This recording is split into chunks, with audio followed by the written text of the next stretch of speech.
ನಮಸ್ಕಾರ ಸ್ನೇಹಿತರೆ, ತಮಗೆಲ್ಲರಿಗೂ ಲೋಕಜ್ಞಾನ ಭಂಡಾರ ಯೂಟ್ಯೂಬ್ ಚಾನಲ್ಗೆ ಸ್ವಾಗತ. ಸ್ನೇಹಿತರೆ, ಯಾರೆಲ್ಲ ಇನ್ನೂ ನನ್ನ ಚಾನಲನ್ನು ಸಬ್ಸ್ಕ್ರೈಬ್ ಮಾಡಿಕೊಂಡಿಲ್ಲ ದಯವಿಟ್ಟು ಸಬ್ಸ್ಕ್ರೈಬ್ ಮಾಡಿಕೊಳ್ಳಿ. ಭಾರತೀಯರಿಗೆ ಒಂದು ಗುಡ್ ನ್ಯೂಸ್. ಇನ್ಮೇಲೆ ಭೂಲೋಕದ ಸ್ವರ್ಗದಂತಿರುವ ಈ ದೇಶಕ್ಕೆ ವೀಸಾ ಇಲ್ಲದೆ ಹೋಗಬಹುದು. ಪ್ರತಿ ವರ್ಷ ಸುಮಾರು 3-5 ಲಕ್ಷ ಪ್ರವಾಸಿಗರು ಈ ದೇಶಕ್ಕೆ ಭೇಟಿ ನೀಡುತ್ತಾರೆ. ಈಗ ವೀಸಾವನ್ನು ರದ್ದುಪಡಿಸಲಾಗಿದೆ. ಭಾರತದಿಂದ ಹೆಚ್ಚಿನ ಸಂಖ್ಯೆಯ ಜನರು ಹೋಗುವ ಸಾಧ್ಯತೆ ಇದೆ. ಭೂತಾನ್ ಸರ್ಕಾರ ಭಾರತದಲ್ಲಿ ಇರುವ ಜನರಿಗೆ ಒಂದು ಗುಡ್ ನ್ಯೂಸ್ ಕೊಟ್ಟಿದೆ. ಭಾರತ, ಬಾಂಗ್ಲಾದೇಶ ಮತ್ತು ಮಾಲ್ಡೀವ್ಸ್ ದೇಶಗಳ ಪ್ರವಾಸಿಗರಿಗೆ ವೀಸಾ ಮುಕ್ತ ಆಫರ್ ನೀಡಿದೆ. ಈ ದೇಶಗಳ ಜನರಿಗೆ ಭೂತಾನ್ಗೆ ಪ್ರಯಾಣಿಸಲು ಇನ್ನು ಮುಂದೆ ವೀಸಾದ ಅಗತ್ಯ ಇರುವುದಿಲ್ಲ. ನೀವು ಪಾಸ್ಪೋರ್ಟ್ನೊಂದಿಗೆ ವಿಮಾನ ಏರಿ ಆ ದೇಶದ ಪ್ರವಾಸಿ ತಾಣಗಳ ಸೌಂದರ್ಯವನ್ನು ಕಣ್ತುಂಬಿಕೊಳ್ಳಬಹುದು. ಭೂತಾನ್ ಉತ್ತಮ ಪ್ರವಾಸಿ ತಾಣ ಎಂಬ ಖ್ಯಾತಿಯನ್ನು ಹೊಂದಿದೆ. ಪ್ರಪಂಚದ ಎಲ್ಲ ಪ್ರವಾಸಿಗರು ಆ ದೇಶಕ್ಕೆ ಹೋಗಲು ಬಯಸುತ್ತಾರೆ, ಏಕೆಂದರೆ ಇದು ಬೌದ್ಧರ ದೇಶ, ಶಾಂತಿಯುತ ವಾಸಸ್ಥಾನ. ಇದು ಹಸಿರಿನಿಂದ ಕೂಡಿದೆ. ಈ ದೇಶವು ಪೂರ್ವ ಹಿಮಾಲಯದ ತುದಿಯಲ್ಲಿದೆ. ಇಲ್ಲಿನ ಬೌದ್ಧ ದೇವಾಲಯಗಳು ಪ್ರಭಾವಶಾಲಿಯಾಗಿವೆ. ಈ ದೇಶದಲ್ಲಿ ಪ್ರಾಚೀನ ಕೋಟೆಗಳಿವೆ. ಇಲ್ಲಿನ ಭೂದೃಶ್ಯಗಳು ನಿಮಗೆ ಕಣ್ಣು ಮುಚ್ಚಲು ಕೂಡ ಬಿಡುವುದಿಲ್ಲ. ಆ ರೀತಿ ನಿಮ್ಮ ಗಮನ ಸೆಳೆಯುತ್ತವೆ.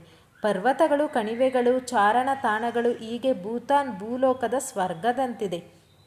2024ರಲ್ಲಿ ಭೂತಾನ್ ಸರ್ಕಾರ 25,000 ಪ್ರವಾಸಿಗರನ್ನು ಆಹ್ವಾನ ನೀಡಲಾಗಿತ್ತು.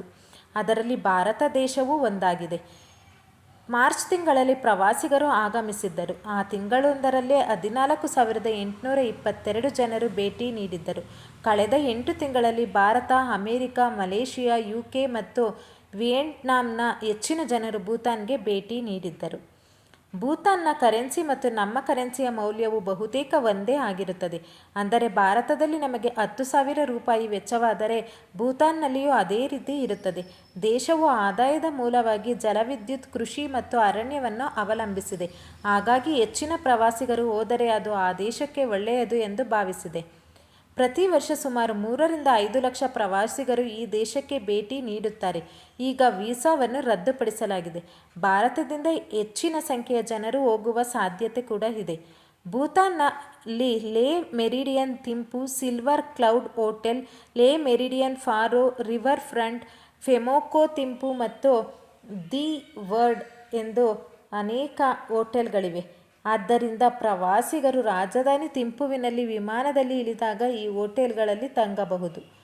ಪಾರೋ ಥಿಂಪು, ಪುನಾಕಾ ಜಾಂಗ್ ಹಾ ಕಣಿವೆ ಮತ್ತು ಗ್ಯಾಂಗ್ವಿ ಕಣಿವೆ ಭೂತಾನ್ನ ಪ್ರಮುಖ ಪ್ರವಾಸಿ ತಾಣಗಳಾಗಿವೆ. ಆದರೆ ಭೂತಾನ್ಗೆ ಹೋಗುವವರು ಅವರು ಅಲ್ಲಿನ ಬೌದ್ಧ ಸಂಸ್ಕೃತಿ ಮತ್ತು ಪದ್ಧತಿಗಳನ್ನು ತಿಳಿದುಕೊಳ್ಳಲು ಪ್ರಯತ್ನಿಸುತ್ತಾರೆ. ಬಹುತೇಕರು ಬೌದ್ಧ ಮಠಗಳಿಗೂ ಭೇಟಿ ನೀಡುತ್ತಾರೆ.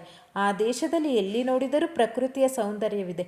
ಆ ತಂಪಾದ ಗಾಳಿ, ಹಸಿರು ಪ್ರಕೃತಿ ಮನಸ್ಸಿಗೆ ಇಂಪು ನೀಡುತ್ತದೆ. ಆದ್ದರಿಂದ ನೀವು ಭೂತಾನ್ಗೆ ಹೋಗಲು ಬಯಸಿದರೆ ಇದು ಸರಿಯಾದ ಸಮಯವಾಗಿದೆ. ಸ್ನೇಹಿತರೆ, ಈ ಮಾಹಿತಿ ನಿಮಗೆಲ್ಲ ಇಷ್ಟವಾಗಿದ್ದಲ್ಲಿ ಒಂದು ಲೈಕ್ ಕೊಡಿ. ಹಾಗೆ ನಿಮ್ಮ ಫ್ರೆಂಡ್ಸ್ ಮತ್ತು ಫ್ಯಾಮಿಲಿಗೂ ಶೇರ್ ಮಾಡಿ. ಯಾರೆಲ್ಲ ಇನ್ನೂ ನನ್ನ ಚಾನಲನ್ನು ಸಬ್ಸ್ಕ್ರೈಬ್ ಮಾಡಿಕೊಂಡಿಲ್ಲ ದಯವಿಟ್ಟು ಸಬ್ಸ್ಕ್ರೈಬ್ ಮಾಡಿಕೊಳ್ಳಿ. ಧನ್ಯವಾದಗಳು.